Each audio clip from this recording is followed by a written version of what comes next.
एक बड़ी खबर सामने आई है। मोदी कैबिनेट ने वन नेशन वन इलेक्शन को मंजूरी दे दी है। पिछले 10 सालों से सरकार और पीएम मोदी खुद इस बारे में बात कर रहे हैं कि वन नेशन वन इलेक्शन होना चाहिए। इससे बहुत समय बचेगा, पैसा बचेगा, एक देश एक चुनाव के लिए।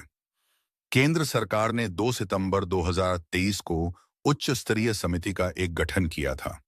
इसमें इस कम्युनिटी के अध्यक्ष पूर्व राष्ट्रपति रामनाथ कोविंद और उनकी अध्यक्षता में से 8 लोग शामिल थे।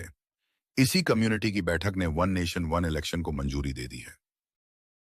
इस प्रस्ताव के समर्थन में सरकार को लोकसभा में 362 और राज्यसभा में 130 सदस्यों की जरूरत होगी, और अगर दोनों सदनों में प्रस्ताव पास हो जाता है तो देश को 28 विधानसभा में कम से कम 15 राज्यों की विधानसभा से इसे पास करना जरूरी है।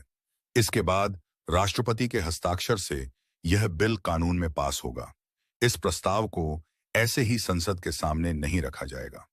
कोविंद कैबिनेट की मंजूरी पाने के लिए भी इस प्रस्ताव पर कोविंद कम्युनिटी ने बहुत सोच समझकर काम किया है। आपको यह बात पता होनी चाहिए कि 1967 के लोकसभा चुनाव तक देश में एक साथ ही सारे चुनाव होते थे, यानी 4 लोकसभा के चुनाव विधानसभा के साथ होते थे। लेकिन 1967 के बाद प्रधानमंत्री इंदिरा गांधी ने इस चुनाव को बंद कर दिया। फिर साल 1999 में जब वन नेशन वन इलेक्शन की चर्चा तेजी से हुई थी तो उसे समय इसे विधि आयोग में भेज दिया गया था।